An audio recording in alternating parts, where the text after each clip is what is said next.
Pangalawa, nagkita kami nung Oktubre at nagkausap din kami sa Kuala Lumpur, Malaysia habang kami ay nagkasama namin sa ASEAN Summit.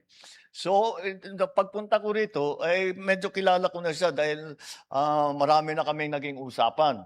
Kaya sa amin lagi niya sinasabi, pumunta ka sa Canada dahil ang dami mong kababayan doon. Kaya sa awa ng Diyos, nagkaroon ng oras at eto, nakarating tayo sa Vancouver. Maganda naman po ang aming pagtitipon at marami kaming napag-usapan tungkol sa kahalagahan Ito ng ang ugnayan ng Presidential Canada Broadcast. sa larangan ng ekonomiya, enerhiya, pambansang seguridad, kultura, at sa ating people-to-people na itinatawag, people-to-people relationship.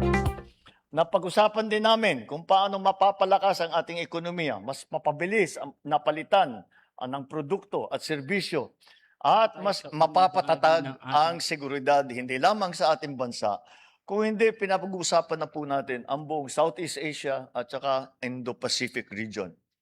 As this year's ASEAN chair, our priority, the Philippines is the chair of ASEAN this year. Dahil po nagpapalit yan bawat taon. So napunta ngayon sa atin, turn ngayon natin, itong 2026. And as the chair of ASEAN this year, our priority is to advance the regional security, prosperity corridors, and people empowerment under the theme, navigating our future together. The invitation that was extended to me by the Government of Canada recognizes the long-standing and enduring relationship between our two countries. Our diplomatic relations started 77 years ago in 1949. And this year, we mark the 70th anniversary of the establishment of the first Philippine Foreign Service post in Canada, the Philippine Consulate here in Vancouver. The Philippine Consulate here in Vancouver was established in 1956. So happy anniversary to our team here in Vancouver. And 15 years later, this was followed by the establishment of the Philippine Embassy in Ottawa in March 1971. But the history between our two peoples, Canada and the Philippines, goes further back than that.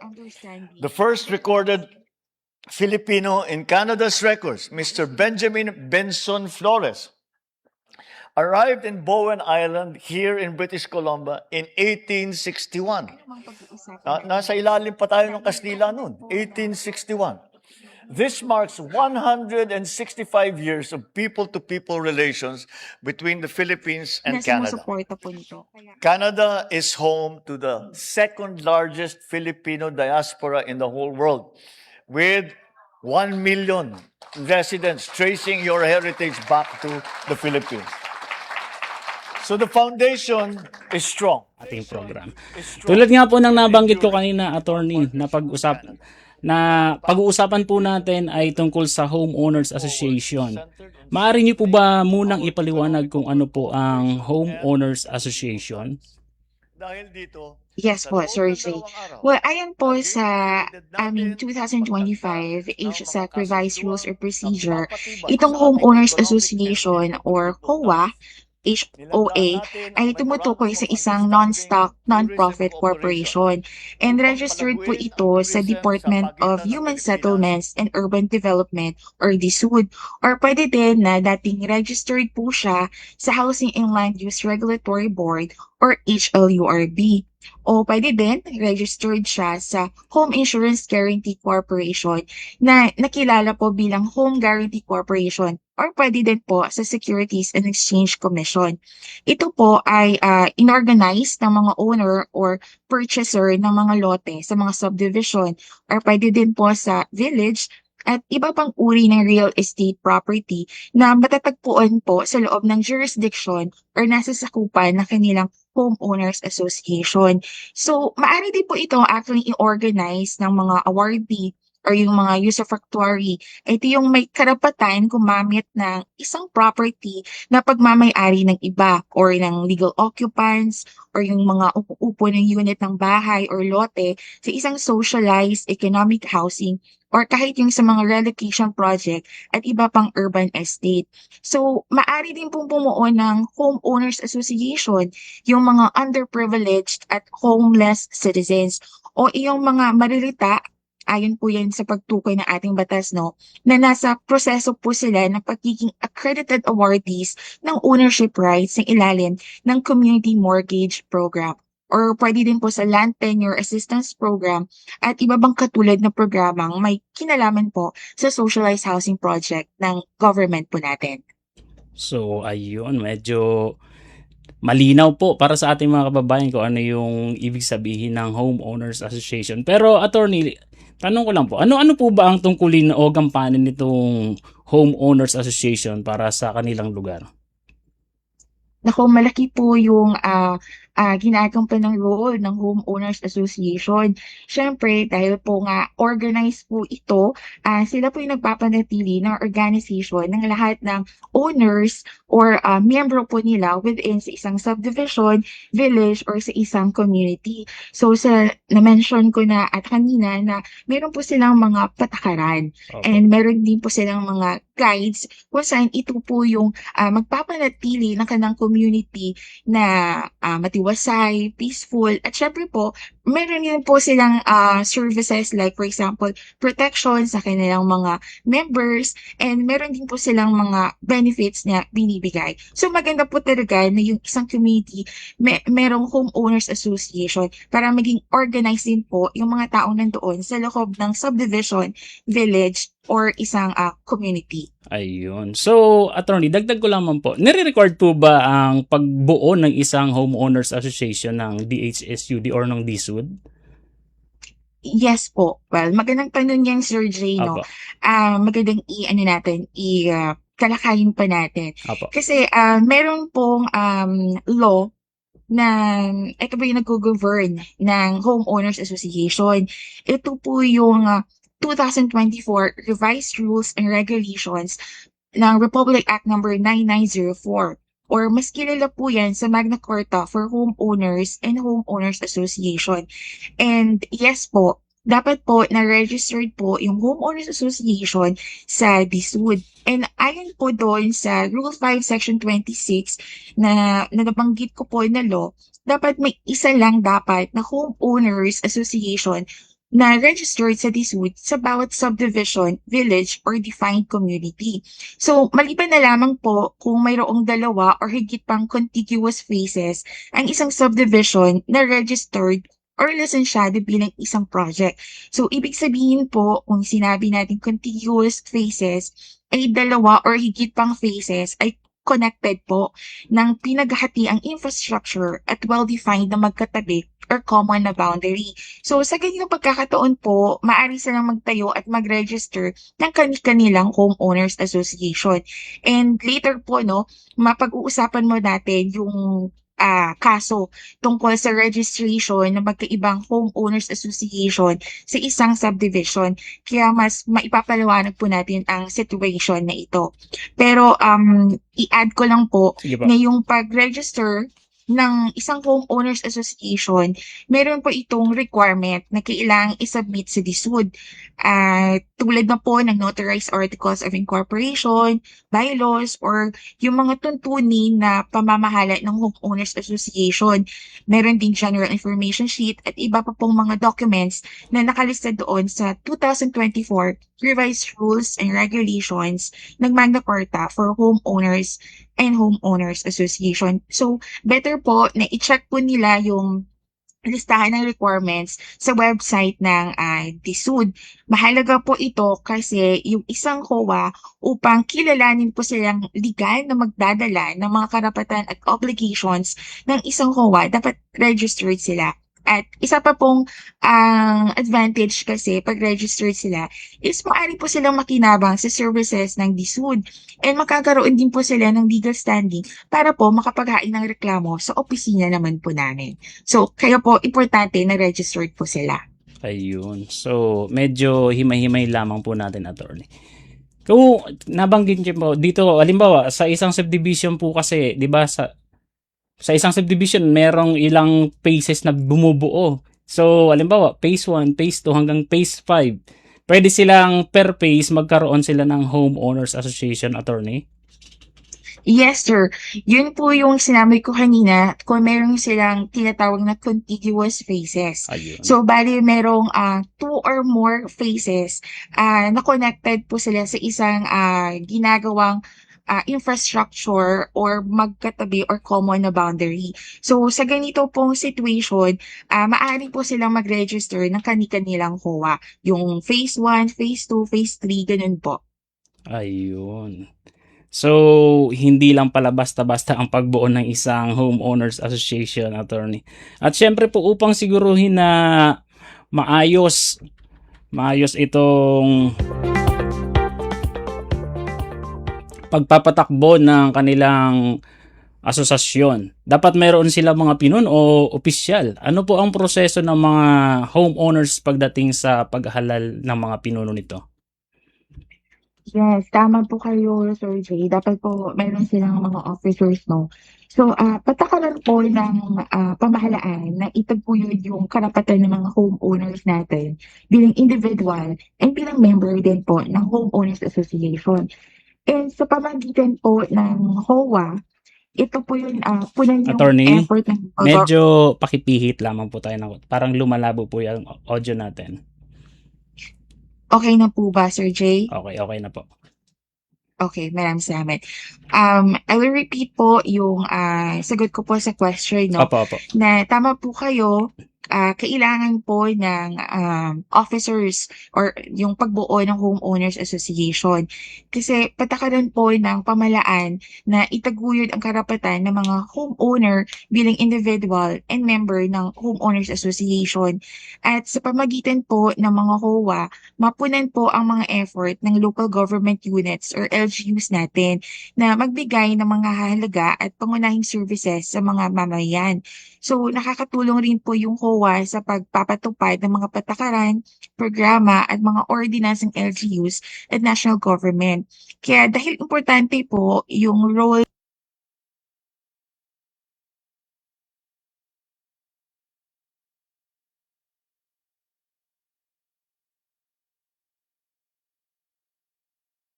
ng HOA, mahalaga po talaga na ang election nila 30 days bago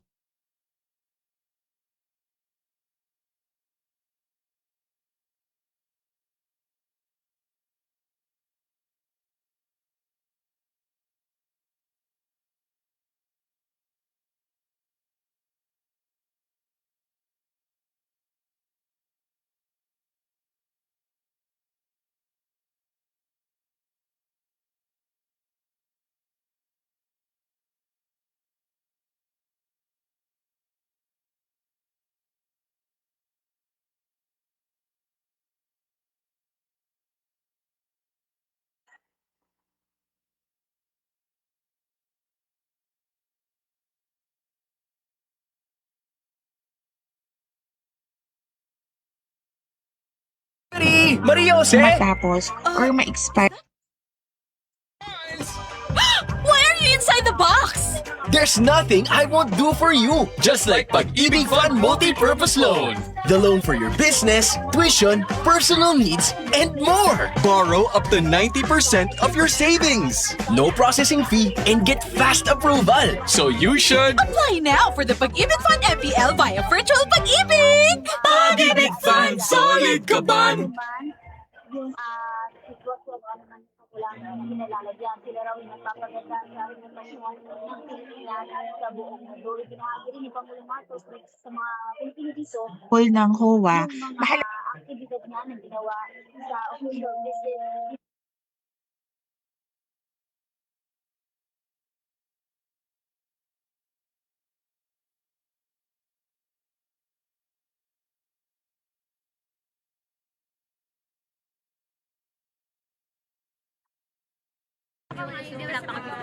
May dalawang mukha ang gutom na matagal nang kinahaharap ng bansa. Ang gutom ng magsasakang buong araw nagtatanim pero kapos pa rin ang kita. Ang gutom ng pamilyang walang maihain. Ang ugat ng problema, maraming dinadaan ng mga middlemen ang mga ani. Nagmamahal ang pagkain pero lumiliit ang kita ng mga magsasaka habang nahihirapang makabili ang mga pamilya. Ito ang binago ni Pangulong Ferdinand Marcos Jr. Ang presidente natin napakalinaw ng instruction sa amin noon, huwag kami bibili sa mga malalaking kumpanya. Unahin ang mga farmers co-op. Lahat ng mga benepisyaryo ng walang gutom, sa farmers co-op rin tayo humahango. So sir, yung farm niya, doon na kami bumibili. Noong nakaraang linggo, dinayo ng Pangulo ang South Cotabato. Kanyang ininspeksyon ang pagsasanib puwersa ng Department of Agriculture at Department of Social Welfare and Development para tiyaking mula bukid ay diretso na ang ani sa DSWD. Na-conceptualize ng ating Pangulo, mabawasan yung layers, lumaki ang kita for both the farmers and mas baba din ang gastos for the consumers. Pinakinggan din ng Pangulo ang mga pamilya. Ngayon, mas makakain na talaga kami ng 3 beses sa isang araw. Kanin na. May ulam na sir, may protein na tayo eh. Ganito, hindi na kayo nag-aalala na lalo na kayo, ang dami ninyong pinapakain. Para sa Pangulo, ang food security ay hindi lang programa, kundi pangako na ang tulong ay pangmatagalan. Ang tawag namin, hindi na farm to market. Ang tawag namin dito, farm to table. Dahil tuloy-tuloy, mula sa mga farmer, dire-diretso na sa kanilang hapagkainan. Sa buong bansa, tuloy-tuloy ang trabaho. Isa-isang inaayos ang mga bagay na magpapagaan sa buhay ng mga Pilipino, tulad ng sama-samang pagkilos ng pamahalaan para sa siguradong pagkain sa bawat hapagkainan. Mabigat ng Radyo Pilipinas. Radyo Publiko. Radyo Pilipinas. Radyo Publiko.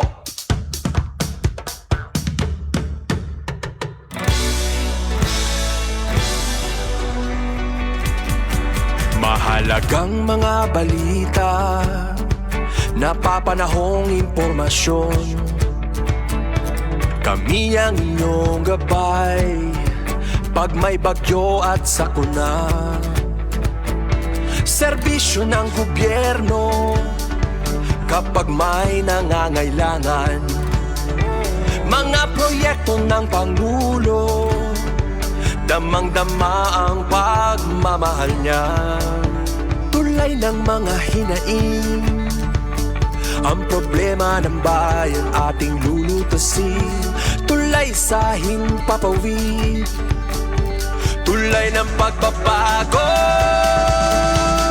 Radyo Pilipinas, Radyo Publiko, ng bagong Pilipinas. Radyo Publiko, Radyo Pilipinas, Radyo Publiko, ng bagong Pilipino. Mga proyekto ng Pangulo, damang-dama ang pagmamahal niya. Radyo Pilipinas, Radyo Publiko, ang boses ng Pangulo.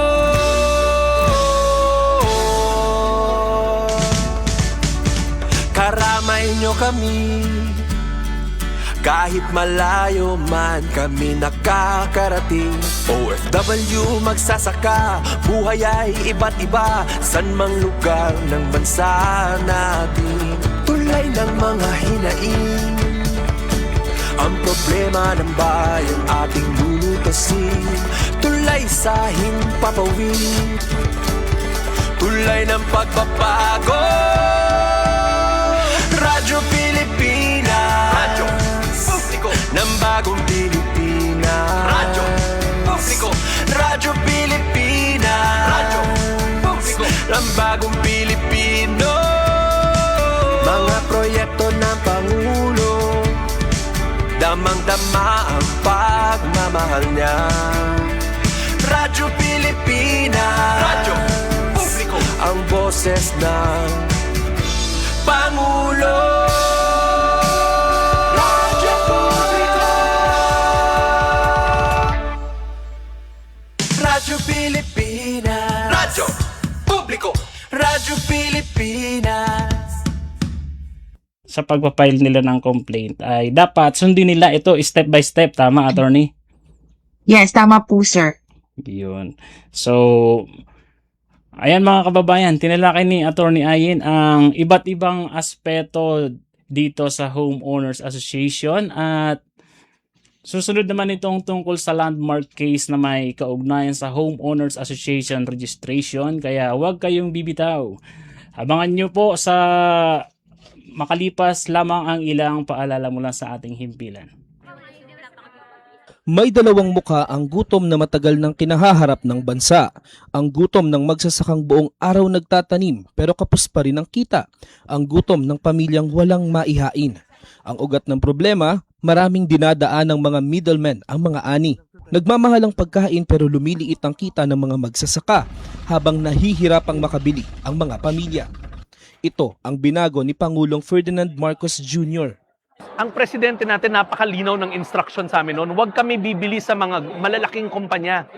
Unahin ang mga farmers co-op. Lahat ng mga benepisyaryo ng walang gutom, sa farmers co-op rin tayo humahango. So sir, yung farm niya, doon na kami bumibili. Noong nakaraang linggo, dinayo ng Pangulo ang South Cotabato. Kanyang ininspeksyon ang pagsasanib puwersa ng Department of Agriculture at Department of Social Welfare and Development para tiyaking mula bukid ay diretso na ang ani sa DSWD. Na-conceptualize ng ating Pangulo, mabawasan yung layers, lumaki ang kita for both the farmers and mas baba din ang gastos for the consumers. Pinakinggan din ng Pangulo ang mga pamilya. Ngayon, mas makakain na talaga kami 3 beses sa isang araw. Kanin na. May ulam na sir, may protein na tayo eh. Ganito, hindi na kayo nag-aalala na lalo na kayo, ang dami ninyong pinapakain. Para sa Pangulo, ang food security ay hindi lang programa, kundi pangako na ang tulong ay pangmatagalan. Ang tawag namin, hindi na farm to market. Ang tawag namin dito, farm to table. Dahil tuloy-tuloy, mula sa mga farmer, dire-diretso na sa kanilang hapagkainan. Sa buong bansa, tuloy-tuloy ang trabaho. Isa-isang inaayos ang mga bagay na magpapagaan sa buhay ng mga Pilipino. Tulad ng sama-samang pagkilos ng pamahalaan para sa siguradong pagkain sa bawat hapagkainan. Kapag napinsala ng bagyo, normal lang na panghinaan ng loob o malungkot. Ang mahalaga, ready tayong bumangon. Ikaw pa, Enoy ka. Kaya pagligtas ng bumalik sa bahay pagkatapos ng bagyo, i-check agad kung may nasira dito. Make sure na hindi basa ang mga outlet ng kuryente bago buksan ang main switch. Kung may nakita namang sira sa mga kable ng kuryente, i-report agad sa otoridad. Itapon din ang mga naipong tubig ulan para hindi ito pamahayan ng lamok. Babangon ka, di ba? Babangon. Ikaw pa. #panatag ang may alam. Maging panatag Pilipinas. Mabilis ang trivia, dagdag talino. Heto na ang Dagling Kaalaman. Mga kababayan, maging alerto sa rainfall advisories ng Pag-asa. Yellow Rainfall Advisory. Kapag malakas ang ulan, mula 7.5 hanggang 15 millimeters sa loob ng isang oras, mag-ingat dahil posible itong magdulot ng pagbaha sa mababang lugar. Orange Rainfall Advisory. Mas malakas na ulan, mula 15 hanggang 30 millimeters. Malaki ang posibilidad ng pagbaha, kaya maghanda at maging alerto. Red Rainfall Advisory. Emergency na ito. Higit 30 millimeters ng ulan sa loob ng 3 oras o higit pa. Kapag nakataas ang red advisory sa inyong lugar, huwag mag-aksaya ng oras. Agad na lumikas para sa kaligtasan ng inyong pamilya. Maging handa, makinig sa abiso at laging unahin ang kaligtasan. Kaunting kaalaman na malaking dagdag talino. Abangan muli ang susunod na Dagling Kaalaman. Housing Rights with 8SAC sa Radyo Pilipinas World Service. Muli pong nagbabalik ang programang Housing Rights with 8SAC at ako pa rin po ang inyong lingkod, Jay Arevalo, at makakasama pa rin natin si Attorney Ian Dream D. Aplasca, Attorney 4 ng Regional Adjudication Commission Branch 6. Patuloy lamang po kayong sumubaybay sa aming Facebook page at YouTube channel. I-type nyo lamang po ang Radyo Pilipinas World Service at syempre, please like, follow, share, and subscribe na rin po para lagi po kayong updated sa mga mahalagang kaganapan dito sa loob at labas ng bansa. O sige, kanina sa unang bahagi ng ating programa, ipinaliwanag sa atin ni Attorney Ayin kung ano ang Homeowners Association at dapat pala rehistrado ito sa Department of Human Settlement and Urban Development o DSUD o dating rehistrado sa Housing Land Regulatory Board o HLURB. Kasama rin sa tinalakay ni Attorney Ayin yung iba't ibang hakbang sa pagpapile kaugnay sa election complaints. Sa puntong ito, dadako na tayo sa ikalawang bahagi ng ating programa. Welcome po muli, Attorney Ayin, at magandang araw po sa inyo. Good morning po ulit, Sir Jay. Yes, magandang araw po. At dahil Homeowners Association po ang sentro ng usapan natin ngayon sa ating episode, ituloy na po natin ito sa pamamagitan ng mas malalimang diskusyon. Ito namang patungkol sa isang kasong may kinalaman sa Homeowners Association Registration, ang Purok Pagkakaisa Association Incorporated at Samahan ng mga Sundalo't Sibilyan tungo sa Kaunlaran Incorporated versus AFP Officers Village Association Incorporated. Attorney Ayin, ano po ba ang nangyari sa kasong ito? Pakibahagi nyo nga po sa amin. Okay po, Sir Jay. Bago ko po i-discuss yung landmark case po, nais ko po munang ipaalala ulit, no? At i-remind po sa ating mga kababayan na guide lamang po itong pag-uusapan natin. Dahil sa nasabi ko na po earlier, yung mga kasong fina-file po sa HLAC ay ni-resolve po ayon sa allegations and evidence na sumusuporta po nito. Kaya case-to-case basis kumbaga yung mga kaso. Nakadepende rin po ito sa magiging desisyon based sa evidence na ipinipresenta ng bawat panig. So ngayon po, tatalakayin po natin yung Purok Pagkakaisa Association Incorporated and Samahan ng mga Sundalo't Sibilyan tungo sa Kaunlaran Incorporated versus AFP Officers Village Association Incorporated. Meron po itong GR number 250737 at napagdesisyonan po ito ng Supreme Court noong March 30, 2022. So, mahalaga po ang kasang ito para sa viewers natin at listeners na members or officers na kanilang homeowners association, lalo na kung may issue sila tungkol sa registration. So, ano po ba yung nangyari sa kaso na ito? Yun. Naghahain po ng complaint yung AFP Officers Village Association Incorporated sa Housing and Land Use Regulatory Board or HLURB. So ito pong HLURB, ito po yung agency na pinagmanahan po ng adjudicatory powers ng opisina namin or ng HSAC. So hinihiling nila na i-cancel yung registration ng Purok Pagkakaisa Association Incorporated or ito po yung PPAI and yung Samahan ng mga Sundalo't Sibilyan tungkol sa Kaunlaran Incorporated or SSDKI. So ayon po doon sa AFP Officers Village, informal settlers raw sa loob ng kanilang village itong PPAI at SSDKI. Hindi rin umano sila may tuturong na homeowners batay sa definition ng Republic Act 9904 o yung Magna Carta for Homeowners and Homeowners Association. So nagkaroon po ng conflict of rights and powers sa pagitan ng mga association dahil sa registration ng PPAI at SSDKI. At sinasabi ng kaso, sabi doon wala umanong purok pagkakaisa, sityo kaunlaran, sityo pinaglabanan at wala rin pong approved subdivision plan. So ano naman yung sagot ng ng dalawang homeowners association? So in response, sagot naman ng PPAI at SSDKI, registered ang kanilang mga organization sa Securities and Exchange Commission.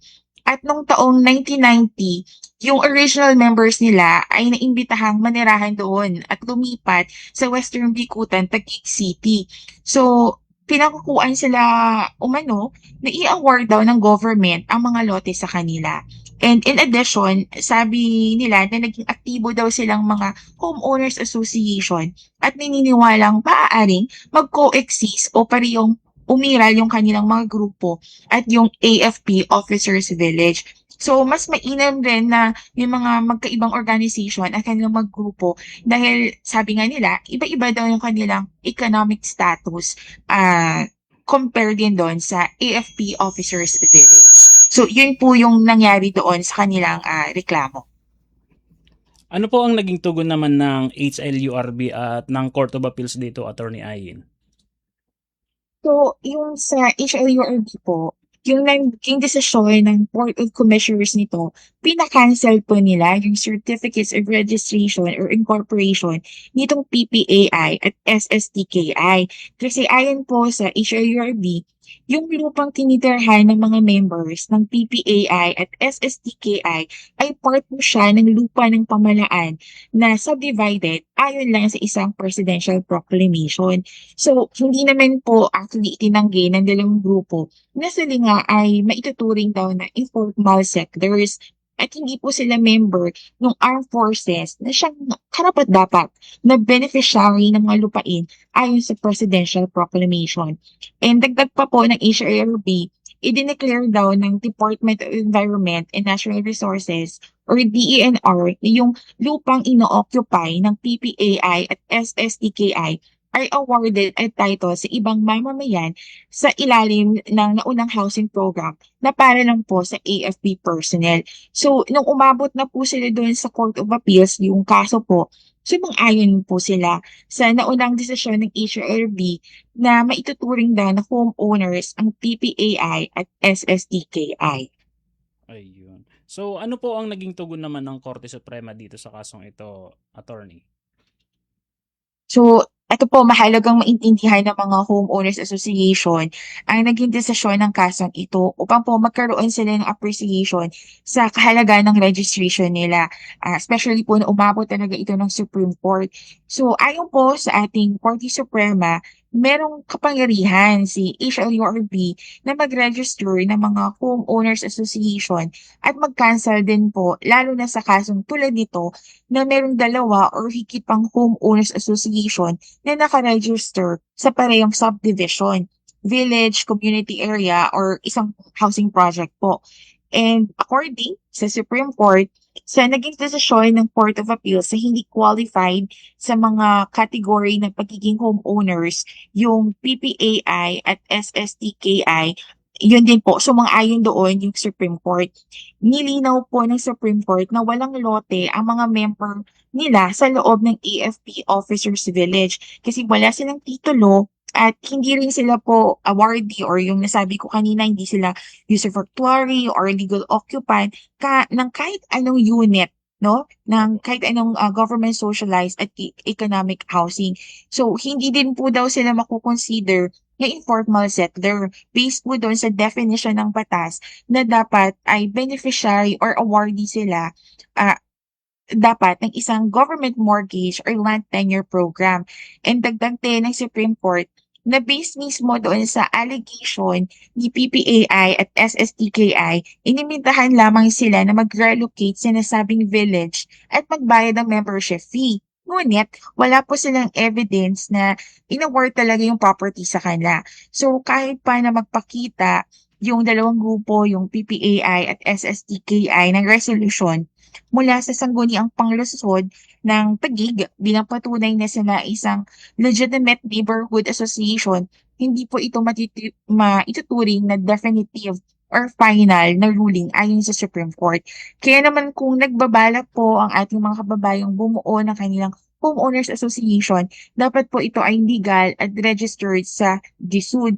And yung DSUD, ito naman po yung isa sa mga functions nila, yung register ng HOA. And sinasabi ko kanina, importante na pumunta sila sa regional offices ng DSUD para po matulungan sila kung paano ma-register yung kanilang association. Ayun.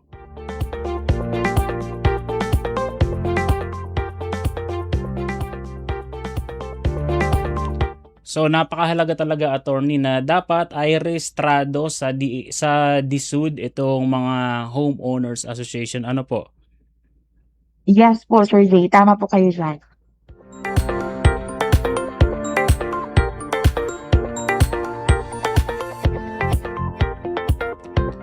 May mga or sa inyo po ba sa HSAC, marami po bang mga ganitong kaso na inyong nare-resolba sa inyong opisina, attorney? Yes po, Sir Jay. Iba-iba naman kasi yung kaso na fina-file sa amin, no?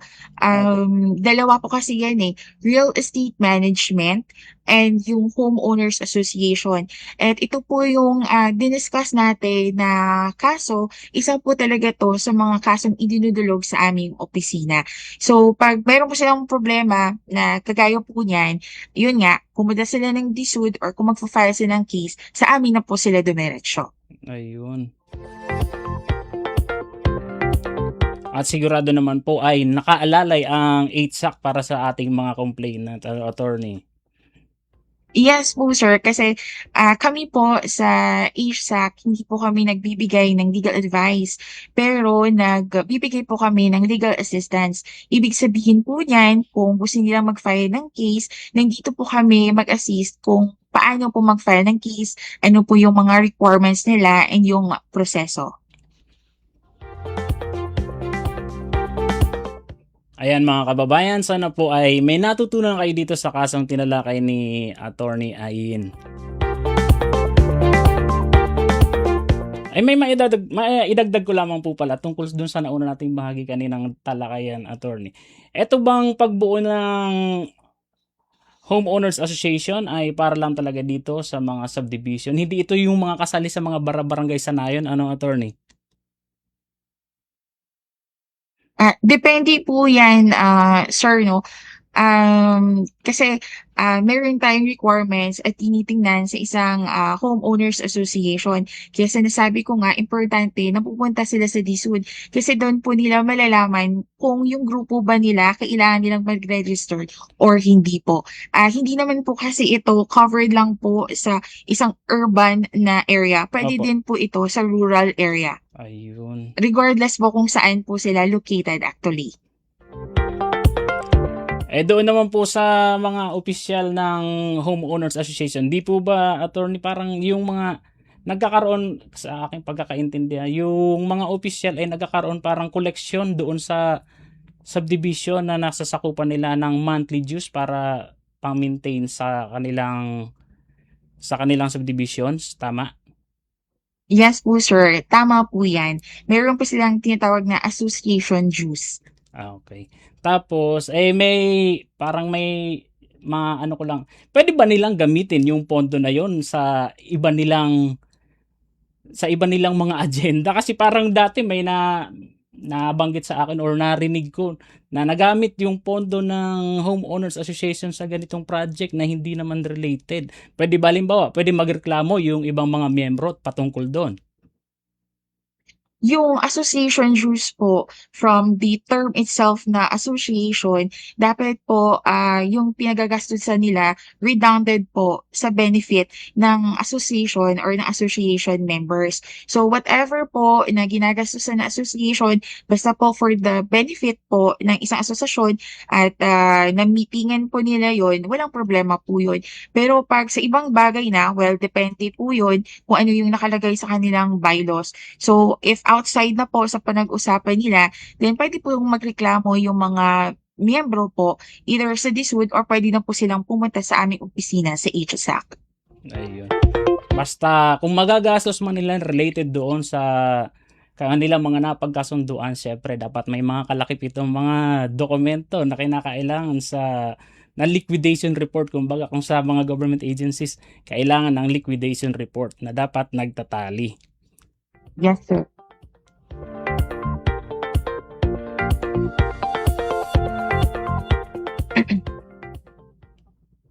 At bago natin tuluyang bitawan si attorney, kung mayroon pong mga katanungan ng ating mga tagapakinig, paano po kayo pwedeng i-contact attorney Ayin? So kung meron pong tanong sila tungkol sa election complaint or kung sakaling may nais po silang i-clarify tungkol po sa kasong kinalaman sa Homeowners Association, maaari po sila mag-contact sa aming cellphone number.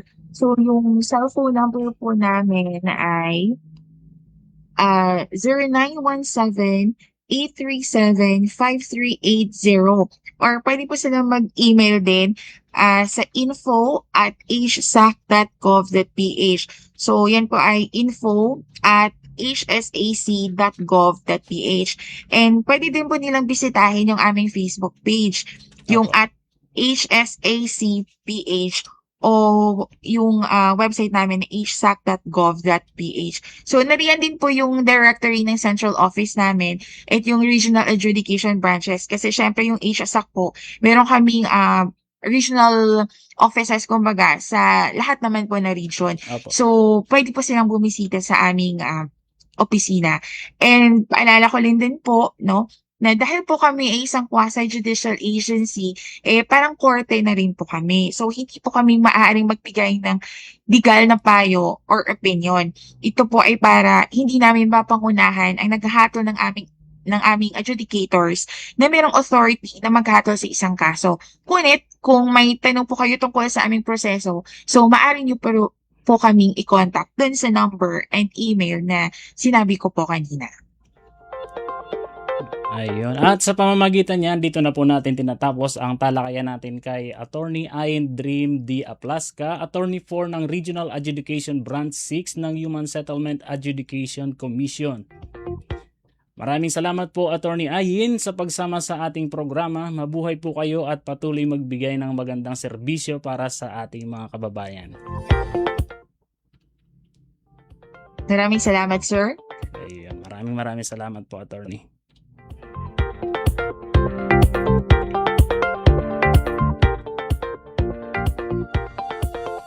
So ayun, sana mga kababayan ay marami po kayong natutunan sa mga tinalakay ni Attorney Ayn dito sa ating programa.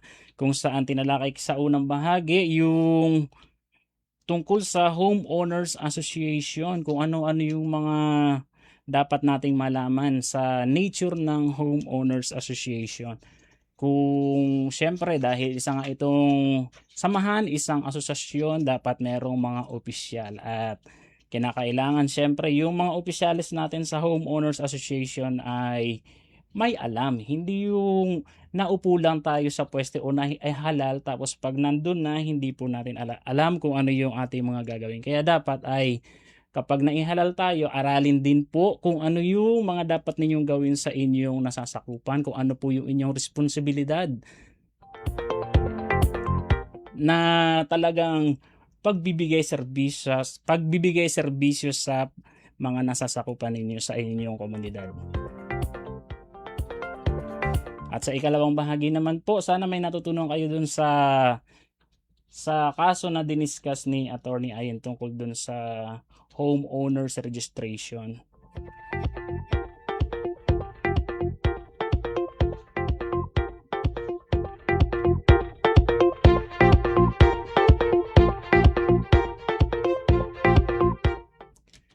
Dito na po natin tinatapos ang isa na namang makabuluhang talakayan dito sa ating programang Housing Rights with HSAC.